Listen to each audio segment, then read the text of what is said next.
welcome back to my channel. I'm Natty Homemaker, and today I'm in a hurry. I have things to do, so I have to head out.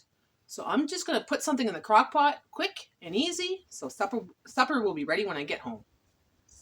So first I'm just going to spray the crock pot on the sides because I'm putting a cream soup in here, and I notice that cream soup tends to stick on the sides when I use it. So there we go. Usually just spread it around a little bit with a napkin just to make it all spread out. Just like that. Okay. So I got these Brussels sprouts for $2.99. They're a lot cheaper frozen this time of year.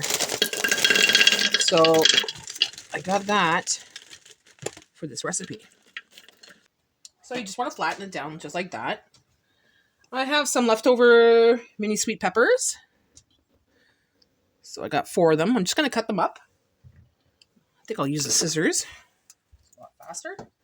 Just cut them up on top.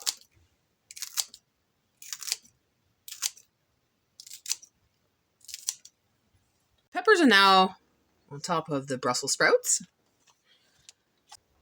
So I'm going to pour a can of cream of bacon soup in the crock pot, just on top of everything. Okay, so I'm just going to give it some good vibes. It's going to be delicious. It's going to be great. It's going to be fantastic. It's going to be delicious. It's going to be great. It's going to be fantastic. It's going to be delicious. It's going to be great. It's going to be fabulous! Okay, so now that that's spread on top, now that the good vibes are in my meal, I have this pea meal pork that I had from the food truck.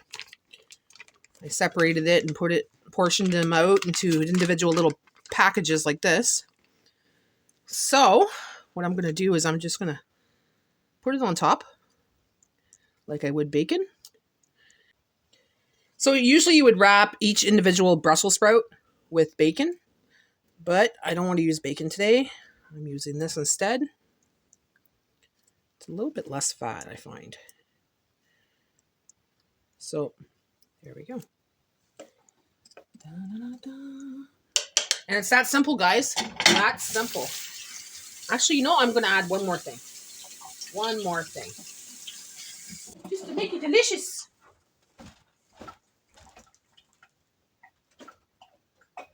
So I'm going to add some mild chunky salsa. Extra chunky. They say it's extra chunky, but I don't find it's extra chunky at all. I think it's just regular. Extra chunky what?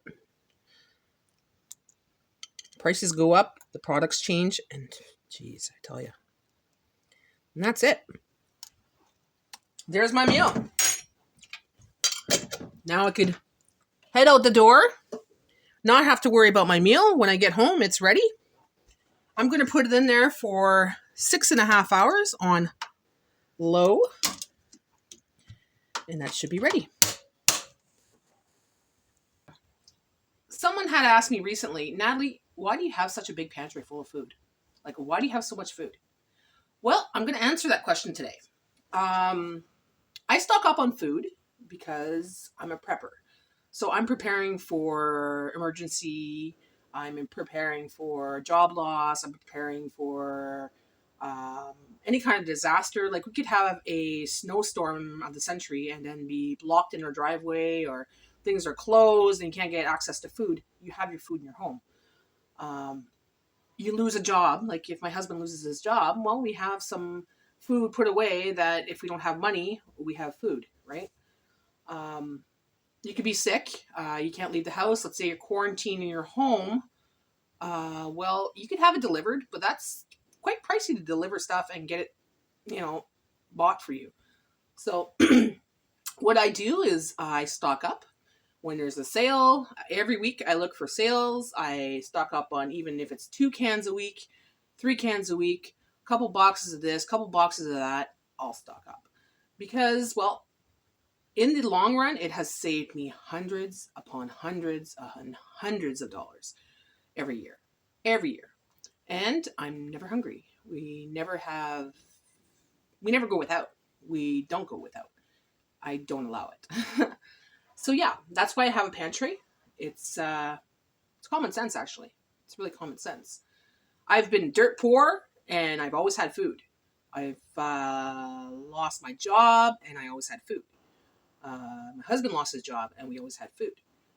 And that's because I'm very diligent on buying every time I go to the grocery store. See something on special, pick up an extra can, pick up an extra box, pick up an extra packet, whatever. And if it's long-term stuff for the cupboard, like pantry items, it's even better because then it lasts you years. Years. So that has helped a lot. And going to the food truck has helped me a lot as well because then I could help other people I know, help them stock up their pantry. When I go to the food truck, I'll pick up an order for one family, and one family feeds quite a few families. Like, I'll tell you, like, one family would be too much for me. Too much for me. So usually I share it with my parents, my sister, a couple other friends, and give them stuff, and they're quite happy, and they could stock up, and they could do what they want with that, and make recipes, freeze it, whatever. So the food truck has helped us a lot. But anyways, that's why I have my pantry. I would really, really, really recommend it. On a weekly basis, try to spend $5, maybe $10 on something a little extra for your pantry. Something stable, or even something for your freezer. I try not to put as much in my freezer because if something happens where the hydro goes out, you can lose all that food, right? But if something happens, the hydro goes out, in the pantry, everything's there. You could just like warm it up. I got a barbecue. I got a barbecue. I got ways to just cook things outside, like I don't have to worry about, using a stove. And I've got a generator. If worst comes to worst, I could just plug in my freezer for a little bit until things get back to normal. So yeah, I would recommend everybody take the $5, take the $10, and do this. So, yeah. But I'm finding that, man, the vegetables and the fruits are expensive. If you want stable stuff for your pantry, the cans of vegetables and fruits are expensive. It's rare that you'll get things for 99 cents now. It's always like $1.97, $2.97 for cans of food. Like, come on, really? So I really, really want to try canning. But I'm a little scared to try the canning when it comes to pressure canning. So, that being said, this summer, I really want to do some canning. I really want to do it this year. I've had my canner for 4 years now. I've done it once. I made some relish and it turned out amazing. But this time I want to try pressure canning. I tried water bath, but I want to try pressure canning. Hopefully I'll get the courage to do it. I know a lot of people are scared to do the pressure canning. I know they're scared of the stories they hear about it exploding. But the Tefal that I have supposedly doesn't explode. So, that's something I'll do in the future. This summer I'll probably go to the farmer's market. I'll probably go to a farmer, get some fresh produce, and make my own vegetables in jars. This way it's a lot cheaper. A lot cheaper, a lot tastier, a lot better for you. Well, it's been 4 hours.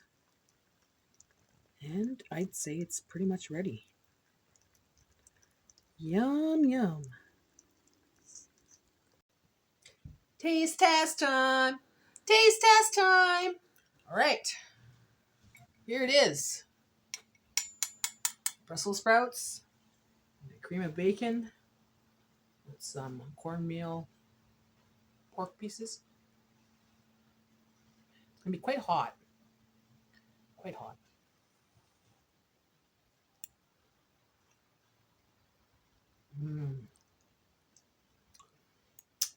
I didn't put any cheese in here, and for some reason it tastes like cheese.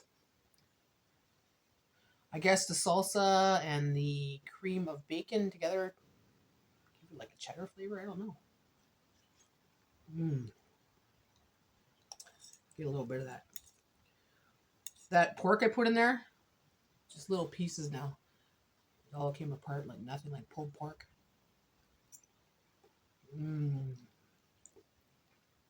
Really good.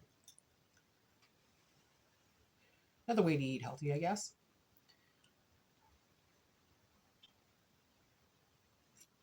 Another way, make a frugal meal, easy, fast, and there's vegetables there.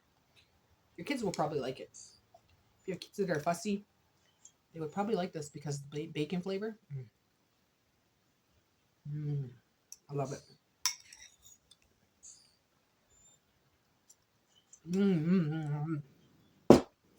Well, that's what's for dinner tonight. Thanks for watching. Like and subscribe, and be sure to leave a comment below. And be sure to press on that like button because that like button helps my algorithms. And well, that makes my video go viral.